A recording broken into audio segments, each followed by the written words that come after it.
really enjoyed our last conversation, where you kind of talked a little bit about your journey and things that you were able to reprogram in your life that allowed you to respond in a more aligned fashion, and just brought a lot of benefits into your life. And so really appreciate you sharing those things. So then today, sort of wanted to talk about how you were able to do that, tools that you can use to reprogram other aspects of your life, or aspects of your life that you prefer to respond in a more aligned fashion. So what are some of those tools? Cool. Sweet. Yeah, thanks, brother. So I think the most important thing for people to understand to start off with before we get into it is the difference between the conscious mind and the subconscious mind, and how those kind of programs are formed.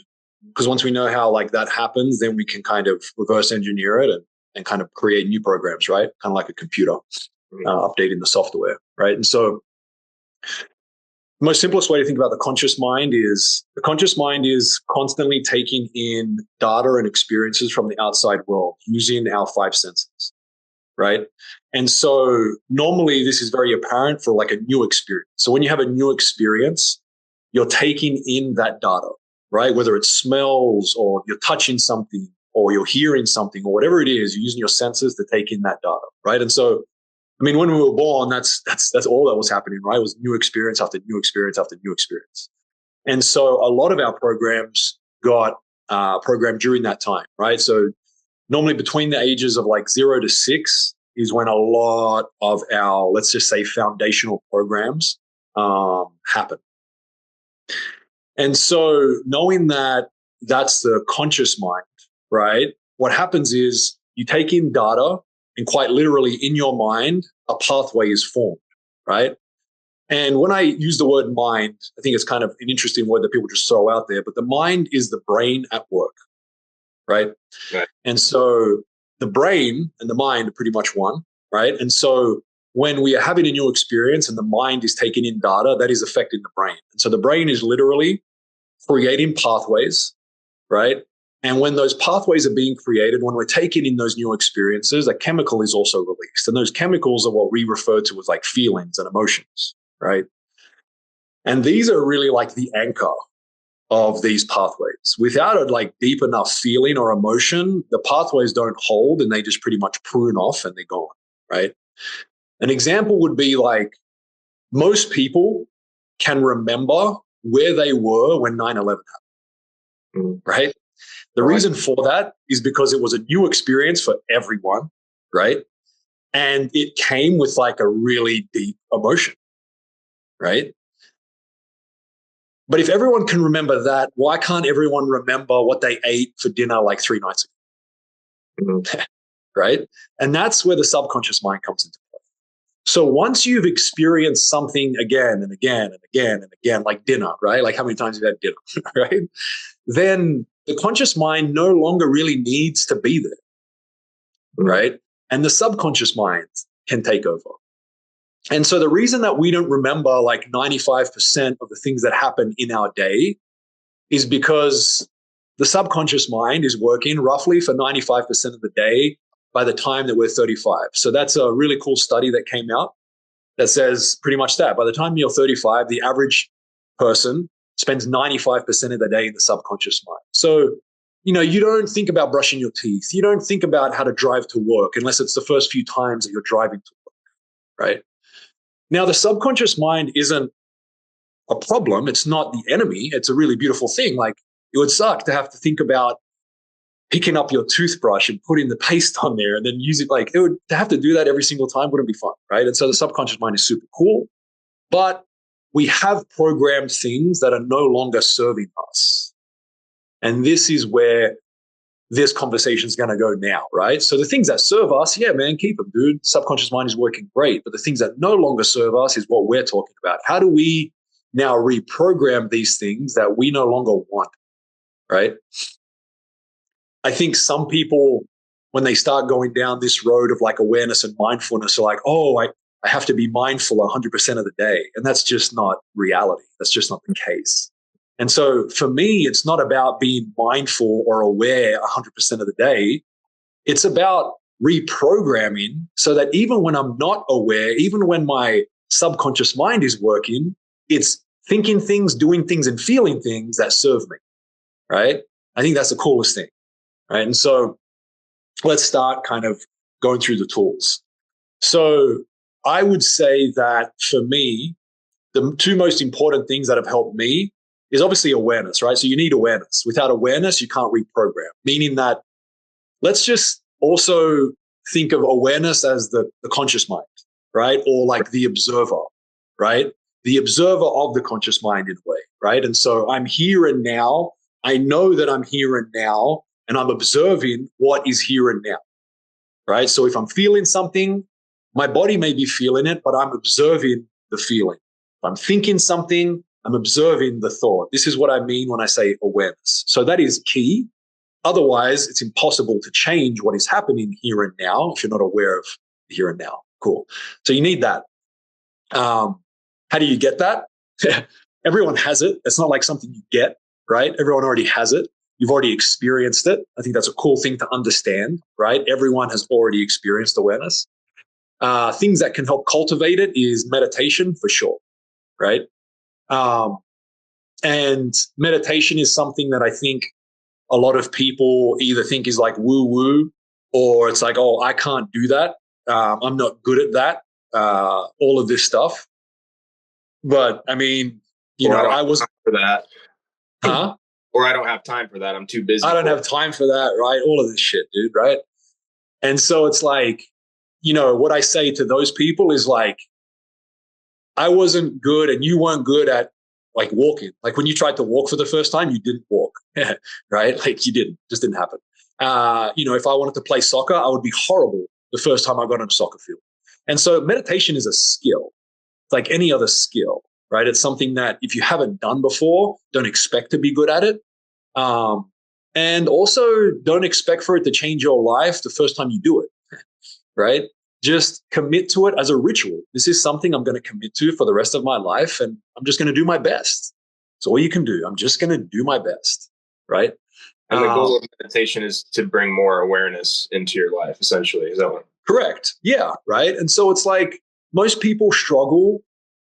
Like if I was to tell you or anyone else to sit down, close your eyes, and not have a thought for 10 seconds, it'd be it'd be super duper hard for most people, right? And it was really, really hard for me the first time. It's still hard for me in certain moments now when I try to do it, right? It's just hard, right? But that is something that you can do. It is a skill that you can foster, right? Where you can sit in what I like to call nothingness, and you can allow your brain, your mind, to take a back seat and chill out, man. We live in a society where we use our brain and our mind for everything. And it can be really helpful to just like step back from that and allow our mind to take a back seat, right? A really cool way to kind of start off meditation is either through guided meditations, because that satisfies the mind at first because it gives it something to listen to. It's like a gentle way to start to get into meditation. Also very like powerful, right? Super powerful. Also having a singular focus. So instead of sitting down and saying, hey man, think about nothing for the next 10 seconds, right? It's more like, hey, think about one thing. So focus on your breath. And then every time a thought takes you away from your breath, just come back to your breath and just keep doing that. Can you focus on one thing and only one thing and just keep doing that, right? They're really cool ways to get started. And just by doing that, man, like you're going to learn so much about yourself, right? You're going to learn so much about maybe how difficult it is for you to just be, to just sit there. You're going to have thoughts maybe of like, man, get up and do something. You're worthless right now. Why are you just sitting down doing nothing? You're not accomplishing anything. You need to accomplish something to feel good. That's how I used to feel, right? You're just going to learn a lot about yourself. It's a great practice. And it's going to foster awareness. Yeah. For me personally, I found myself in my first few meditations, I'd be getting to that point and then I would kind of get distracted and then I would get frustrated that I wasn't doing it properly, and so that, and then it created almost more resistance, but giving myself that grace to just say, like, it's okay to be distracted. And then, like you said, bring yourself back. And then it's, that's what's the most important thing. And that's what helped me a bunch, is just not really judging myself for getting distracted. Yeah. I mean, and it's really beautiful you're able to do that to yourself. Because like something that I tell people all the time is like, bro, you can't do it right. You can't do it wrong. Mm-hmm. Like there is no right or wrong, man. All you're doing is just doing your best to do your best. Like that's it, man. You're just going to do your best. And that's all you can do. And it'll consistently give you a new experience every time. And that's okay. Right. I think something that happens as human beings is like we feel like we need to get better or we need to become more. And that's just not true. And I mean, as I say that, there's something I want to talk about. It's like, so I'm going to ask you some questions. And when you answer these questions, I want you to answer them from the previous version of you that used to think they were unworthy. Okay? Okay, cool. Cool. So the first question is, do you think that you can become more than what you currently are? Yes. Okay. And how much more can you become? Is there a limit to like, is there a point where it's like, oh, okay, I'm more now? Or can you always become, is it kind of infinite? You can always become more. I think you can always become more. Cool. You can always become, right? All right. So that if you think, right, that you can become more than what you currently are, and the more that you can become is infinite. So like you'll never get there, right? You can always be more than what you currently are. What will you always be now? Not as good as I could be. Cool. Nice. So the opposite of more would be less. So you're less, right? Another way to say less is unworthy, not good enough, right? So on and so forth. And so this is a program at the core of every human being. It doesn't matter what your life experience is. We all got the program of unworthiness. And it's modeled in our world today in society, right? Everyone's like just climbing this ladder to get somewhere. And the somewhere that they want to get, for most people, they don't even know where they want to get. But ultimately, if you get it, like if you boil it down and you really get to the nitty gritty, where people really want to get is they just want to be happy. Man. They want to be like happy and they want to like be loved and so on and so forth. And that has nothing to do with climbing any type of ladder. It has nothing to do with becoming more. It has nothing to do with becoming better, because we are more now. We are everything we could possibly be now. The only things that we can accumulate are experiences and skills, but we can't accumulate worth, right? And I think that this is super important when we talk about meditation or when we talk about mindfulness or when we talk about this whole journey, because I feel like very quickly the ego like latches on to like mindfulness and spirituality and stuff. And it's like, all right, cool, man, let's get worth through this now. And let's try and get somewhere and let's try and get better now with this. And that's not what this is about. If anything, it's the opposite. You're trying to remove things that you have accumulated, beliefs, thoughts, feelings, in order to connect back to your infinite worth and your divinity, right? And so don't think about meditation or any of this as accumulating things. Think of it more about being able to connect back to what you already are. I think it's important to recognize sort of what you just said about infinite worth and divinity. Did you want to elaborate on that at all? Yeah. So this idea of like, I am unworthy or I am worthy, right, is based in the idea that I am not enough. And so if I was to ask you, hey, like when a baby's born, is it enough? What would you say? Of course. Of course, man. Of course, right? So like you were that baby once and you still are that baby. Let's be honest, right? We're all that baby, right? And so like at what point were you not enough anymore? Like what happened? Right? Like what happened?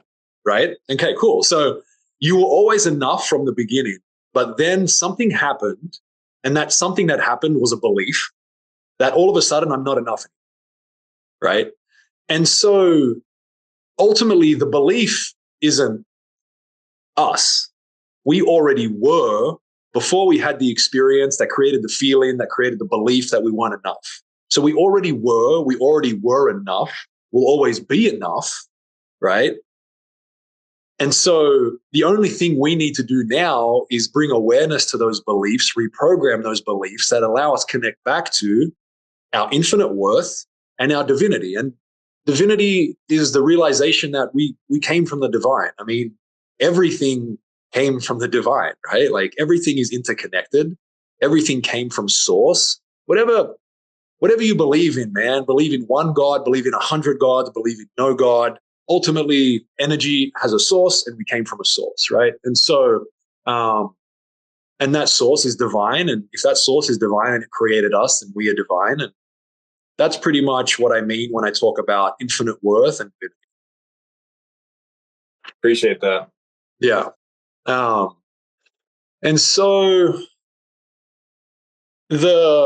once we've like established awareness and continued to, let's just say, cultivate more consistent awareness, I think the most like potent tool that we can use to reprogram is what I call, and some other people call, the emotional guidance system, right? The emotional guidance system.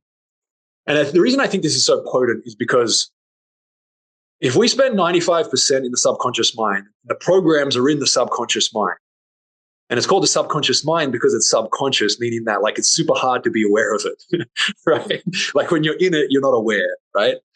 Then it's really hard, really hard to be aware of subconscious thoughts.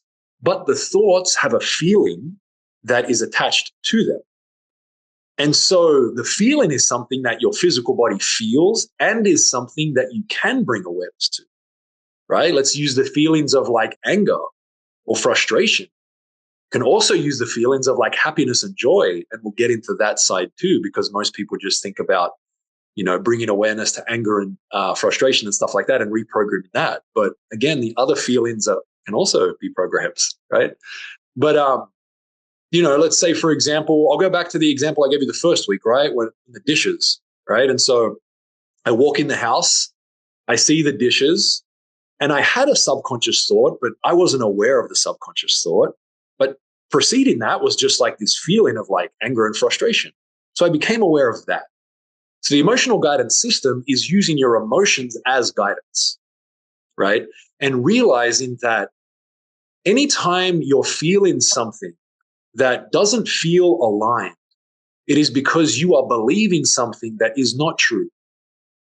Okay.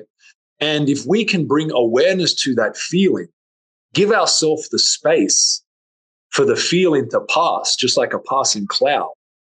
And then we can start to ask the questions that dig deeper and allow us to realize the underlying program. And then we can start to bring truth to that program. Okay. I'll give you an example. Again, I'll use the same example because I think it's helpful. So I have that experience with the dishes. I bring awareness to the fact that I'm angry and frustrated now. With that awareness, I tell myself to remove myself and go sit down in a quiet place by myself. I then observe my thoughts and my feelings. I do my best to observe my thoughts and my feelings without identifying or attaching to them. And what do I notice? Well, I notice that it's really hard to not attach to these feelings.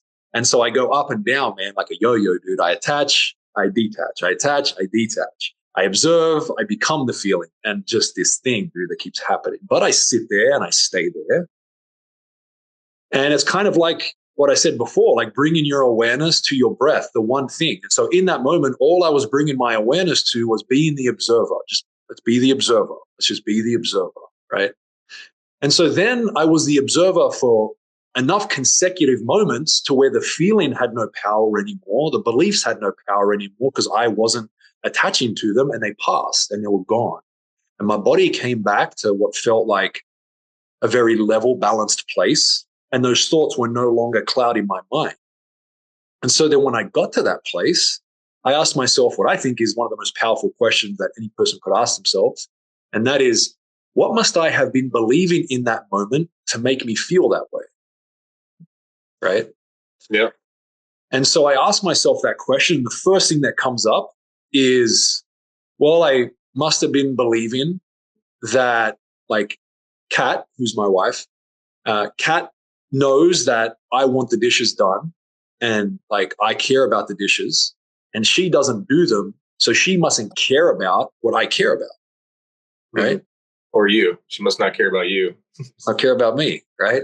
Cool. And that's where I got to eventually, but it took me a while. And so the first thing that I thought was like, okay, she mustn't care about what I care about. And so then I'm like, all right, that's a kind of cool story. Like, let's ask the question again. So I asked the exact same question. What must I have been believing in that moment in order to make me feel that way? The second thing that came up was that, oh, wow, like if she doesn't care about what I care about, then she mustn't care about me. Wow, okay. And then, okay, cool, ask the question again. So I ask it again. Well, if she doesn't care about me, why doesn't she care about me? Am I not enough for her to care about? Like, does she not love me enough to funny care? when you say it out loud, it sounds so ridiculous, you know? But like, it's so ridiculous, dude. So ridiculous, right? And that's the cool part about this is like you should be able to laugh at this shit. I laugh at my thoughts and my beliefs all the time now, man. And it's like it's crazy, but you should be able to laugh at them. And people like look at me like I'm crazy. The funny thing is too, people get pissed off because now that I'm aware a lot about everything, including other people's feelings and beliefs, I laugh at their thoughts. And I'm not laughing at them. I'm laughing at the thoughts because I can relate to the thoughts within me. And it's like the ego does not like that, bro. And so when I laugh at other people's thoughts, the ego comes out sometimes and like, why are you laughing at me? I'm like, I'm not laughing at you, man. And I explain it, but yeah, it's kind of hard. But anyway, yeah, dude, they're ridiculous, man. And so ultimately where I got to with that questioning was I don't feel worthy. I don't feel like I'm enough for Kat, obviously, right? And now at that point, that thought wasn't like there's a side to that point where it's ridiculous. That's ridiculous. But there's another side where it's like, fucking wow. Like there's a part of me that doesn't think it's enough. There's a part of me that thinks it needs to do things, say things, be a certain way, put on a certain mask in order to make people, in this situation, Kat, think that I'm enough for her. And this is where a lot of my relationships like struggled, bro, because like I wasn't able to be me for long enough. Like I wasn't able to be authentic again and again and again for people to experience me and love me and choose me. I was trying to make them love me. I was trying to be enough for them again and again and again, right? And so what I would invite people to do when they're doing this exercise is to continue to ask the question until you get to worthiness, because it's always worthiness, always. Mm-hmm. And if you don't get there, it's okay, but continue to do your best to get there, because that's where it's always going to lead, right? And so that's how I use the emotional guidance system. Now, another point is you don't always have to do that, meaning that you don't always have to like find the answer in order to be okay, right? You can just accept the moment for what it is and move on, right? Mm-hmm. But if you do want to start to figure out what your beliefs and what your programs are, then this is a beautiful way to do it, right? So just a quick recap of the emotional guidance system is you become aware of the feeling, and then you sit there with it until it passes. And then you can choose to kind of go down the rabbit hole and ask yourself those questions, or you can choose to just let the moment pass or let the feeling pass and then go about your day. Is that? Yeah, pretty much. You know, the thing I would add to that is like once you come to the core belief, you want to hold that core belief up to the truth. Mm. And then you want to feel into the truth.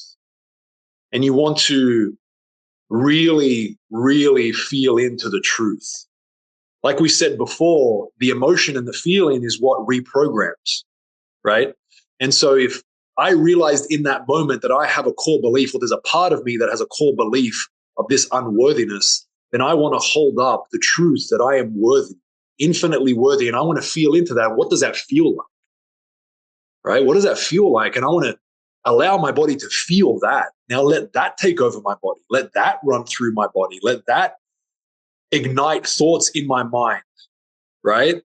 And like, let's go down those rabbit holes now. Like, let's see what happens if I identify and attach to those thoughts, right? And so on and so forth, but really exploring the truth and feeling into that, that's where the reprogramming happens. Not just by noticing what the program was. I think that's what most people just do.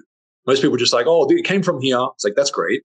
But like, what's the truth? And can you feel into that enough to where you start to really just like reprogram those pathways and those feelings and thoughts?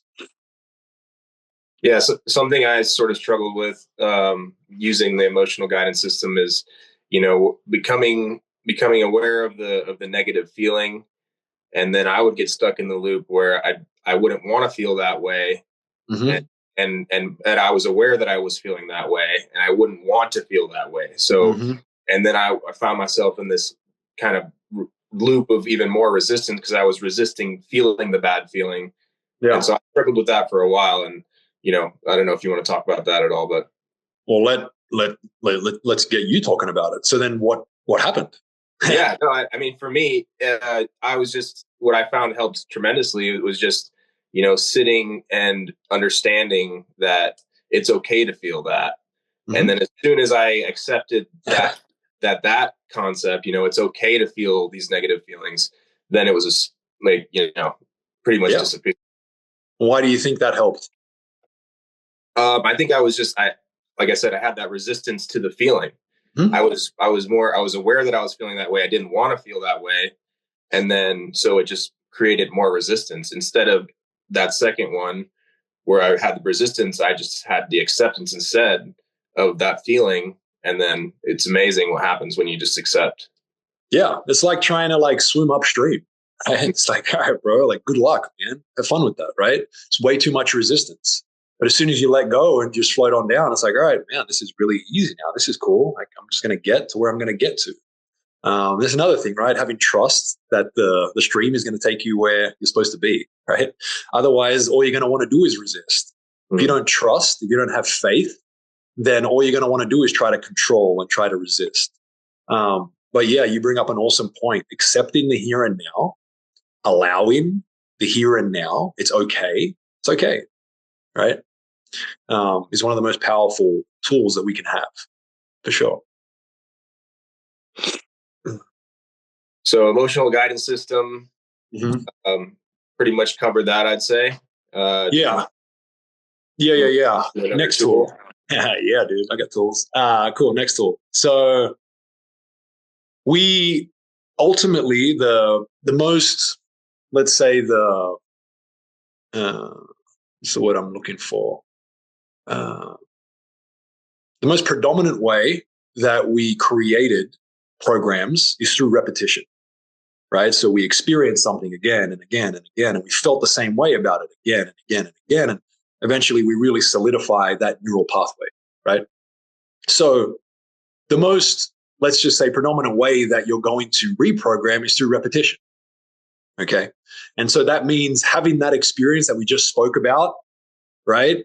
With the emotional guidance system that I just said, like having that again and again and again. Like don't expect to have that experience once and the next time I see the dishes, like, oh, I'm going to feel really rosy about them. It's like, no, man, right? Like it's going to take some repetition, which requires will. You're going to need a strong will to want to do this. You're going to have to really want to feel better or feel, let's not use the word better, feel more aligned or feel happy instead of feeling frustrated, right? Mm-hmm. You're going to have to really want that. And so repetition is super important. Another way to think about repetition is what are you consuming on a daily basis, right? So if I am surrounded by friends who constantly repeat shit that does not serve me, complaining and frustration and all that shit, and that's repeating in my experience and in my environment, that's not going to help you, right? If I'm listening to podcasts that aren't helping me and aren't serving me, then that's not good. If I'm watching movies, if I'm reading books, your environment is one of the most like potent things because it repeats again and again and again, right? And so you can use your environment as part of this reprogramming mechanism. Go onto your social media and completely reprogram your social media so it only gives you things that serve you, right? Get rid of the people on your social media that are posting stuff that doesn't serve, and only start following people that are posting stuff that feels good, man, that serves you, that aligns with the new beliefs that you want to have, right? So repetition is huge. Another, we can call them tools right now, but another tool or another way that we reprogram is through peak experiences, right? So I mentioned before how like really deep seated experiences with deep emotions get embedded in our mind, kind of like 9/11, right? The same thing can happen on the other side. It doesn't happen very often, but it does happen, right? And so, I've had that experience with psychedelics, right? I've only had it once with psychedelics where I had the experience of reprogramming in that experience without having to do a lot of work afterwards. But normally with psychedelics, you need to do a lot of work afterwards, right? And so let's talk about psychedelics for a second, because that's another great way to reprogram, right? So I'll tell you the peak experience, and then we'll go on to the normal, the more consistent experience, or the more common. Thank you, man. Common experience, right? And so the peak experience for me was that I was like already learning a lot of stuff. Like months prior to this, I was really like feeling into a lot of this stuff. And then I had a psychedelic experience. And in that experience, I like embodied a lot of it, so that when I came out of it, it was already embodied within me. I've only had that experience once. Every other experience with psychedelics has been very intentional, obviously. And then when I come out of it, then it's time for me to embody it by taking the lessons that I learned and employing them within my everyday life and using what we just spoke about, which is repetition, to now reprogram. The reason that psychedelics is such a beautiful tool is because they're allowing your mind to turn down the volume on what is called the default mode network. And this is where your sense of self or your ego is housed, right? The things that you believe and attach to and identify with. So that gets turned down, but everything else gets turned up. And so you're able to experience the world. You're able to experience thoughts and feelings and experiences and stuff like this with your identification and attachment side turned down. And so you can, especially if you close your eyes and have a very intentional experience with eyes closed, you get to pretty much go through the files in your mind, go through your memories, go through your experiences, and you get to view them from a neutral place. And now you can choose, well, what feels aligned? Like if this doesn't feel aligned for this being that is now observing them, then what does feel aligned? And then when you come out of that experience, now you can put that into practice, right? A lot of people, again, just like they have trouble with meditation, they also struggle with stepping back and being able to view things from a neutral perspective, right? Because ultimately, there is no good or bad in the world. This is a topic that we can talk about at some point. Yeah. There is no good or bad in the world. There is no right or wrong, right? It is just our perspective, okay? Everyone has their own perspective. Now, a lot of people agree, like a lot of people's perspectives agree, and they say, yeah, but this is wrong and this is good. I get that. But ultimately, life doesn't have inherent good and bad.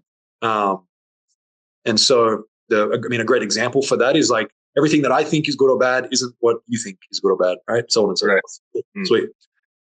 And so psychedelics can be very, very helpful. And what I would say is this: there is recreational use and there is intentional use. I'm not going to say either is good or bad. They're just, it's a certain way to use them. Intentional use is where you're going to, I would say, have a lot more success when it comes to what we're talking about, because the intention that you give to the experience is directly correlated to what you'll get out of it in a way. Not that you're not going to have an amazing, crazy time if you do it recreationally, but what we're talking about is intentional use of psychedelics. And that's something that we can definitely talk about in a whole episode of what that means and so on and so forth. Any questions on that stuff? No, yeah, like you said, I think we can dive deep into it another time, because the whole idea of there's, no good and bad is like a very difficult concept. It was for me, and it still is sometimes, and I'm sure a lot of people out there struggle with that, but for sure. But yeah, for sure. We can definitely talk about that later. And so more tools, fears, or as Americans pronounce it, fears, right? I don't say that to be a smartass. I say that because some people have no idea what I'm saying when I say fears. So I want people to understand what I'm saying. And so, dude, fears are huge, right? Now, I'm not talking about the fear of like, hey, if I run off this 1,000-foot cliff and hit the bottom, I'm going to die. It's like, no, like you will die. I get that, right? I'm not asking you to go do that, right? But void of any fears that are going to bring you like certainty going to bring you physical harm. I'm talking about irrational fears, right? I'm talking about fears that we create that really have no basis beyond past experiences that we have had that have made us fearful of this irrational thing, because that's the only reason that we're fearful of irrational things, right? And so fears are huge. We've all experienced this before, and so everyone should be able to relate to this. But if you can turn your red lights into green lights, is what I call it, meaning that you have a fear is a red light, like, hey, man, do not do that, do not go that way. If you can turn that into a green light and be like, all right, man, I got faith, dude, I'm going to go there. What you're going to do is you're going to purify that fear, completely purify it. You're going to get on the other side of it, and you're going to laugh and realize, dude, why was I so scared of that for so long? That was like nothing. That was great. Cool, right? And so, again, fears are just embedded beliefs, embedded programs that have very strong feelings attached to them. And so if we can start to get beyond those, then that's a beautiful way to reprogram. And it's actually quite simple. I'm not saying it's easy. It's quite simple, because you just bring awareness to a fear, which is quite simple to do, right? It's not like bringing an awareness to like a subconscious thought. We can all bring awareness to fears. And then just making a list and being like, all right, cool, dude, let's tick off this one today and let's just keep doing it, right? Or like using the emotional guidance system and in the moment noticing that you're fearful of something and consciously choosing to be like, all right, cool, I guess I have to do this. I did that, man. I did that for a long time, and I still do it now when I notice it. I'm like, all right, well, I don't give myself a choice anymore. I'm just like, notice the fear, notice the feeling, walk in that direction, man, until it's no longer feels like that. Have you got any experiences like that? Oh yeah, big time. Yeah, and it's fun too. Like you said, just in your daily life, something makes me a little bit uncomfortable, and it's like, well, maybe now I should do that because it makes me a little uncomfortable. But yeah, I mean, the biggest one that comes to mind is, when we were living at home, and my fiance or my girlfriend at the time wanted to live on the road, and so the biggest fear I think for most people is just the unknown. So like, we're going to live on the road. How are we going to live on the road? What are we going to do for money? All these things that come up, what's going to happen to the house? And, we went down that rabbit hole and decided to go for it. And, rented out the house and left. And it's been such an incredible experience. And so, I mean, like, I could keep going, all the experience that has happened because of that one decision, because, I stepped into that space and basically challenged myself and all those fears and come out the other side. And it's been unbelievable. I like what you said as well. Like, instead of using the word fear, you said uncomfortable. And I think that's important to understand, right? It's like, it doesn't have to be like something that is like deathly fearful, like just anything that makes you feel uncomfortable, anything, public speaking. It happened to me the other day. Who was I, man? I was in a lift, and for some reason I felt the intuition to talk to this person, but this person wasn't very talkative. And I was just like, all right, like, I noticed that, like, I feel super uncomfortable right now. And so I'm just going to talk to this person, man. Like, just do it. Again, like something as small as that, just like stepping into it, dude, and doing it. And then we had the most epic conversation, dude. It was nuts. Right. And so, yeah, man, fears, feeling uncomfortable, turning red lights into green lights, super important. And then the last one that we'll talk about is your heart, right? Your heart is insanely powerful, and we're going to do a few episodes on the heart, right? But what I'll say is this for now, and we can go deeper into it later, right?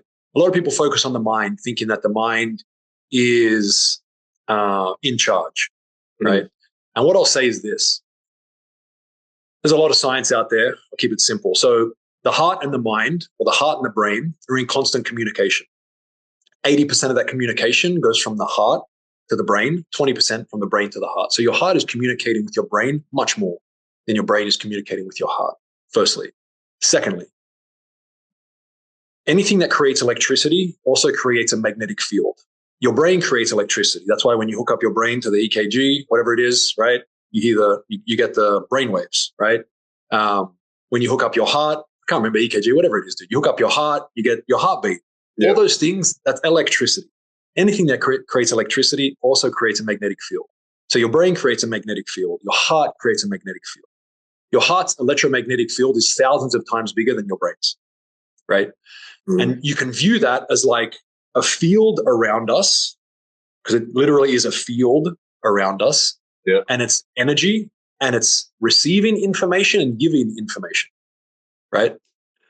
Now, knowing just these simple facts, and there's so much more I'm excited to share with you guys in future podcasts, but if our heart is communicating with our brain that much, then if we can start to harness the power of our heart, then we can really affect our brain in a really beautiful way. And that's something that I've been consciously using for the past few years. And what I've noticed is just unreal and insane.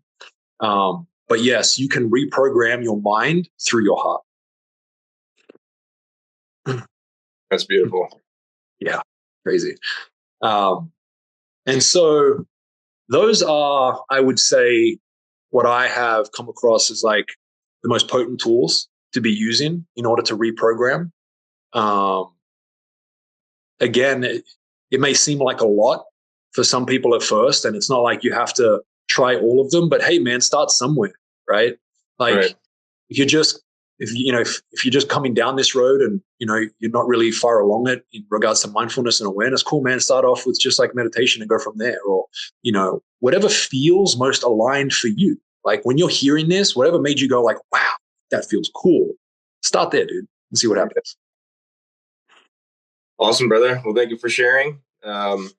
Anything else before we wrap up? I mean, I'll just leave people with like, just super excited for you guys. I appreciate you listening. I appreciate you being a part of this. And I'm just excited. This is a really cool space to share just with me and you. And now we're sharing it with other people. And, I just get super excited. And so I hope that from this episode, you take the realization of just how powerful you are. I hope that you realize that you don't have to get anywhere. You don't have to accumulate anything. If anything, you're looking to remove things that you have accumulated, and start to really feel into your infinite worth and your divinity. Awesome, brother. Thank you again. Thank you, brother. Appreciate you, man.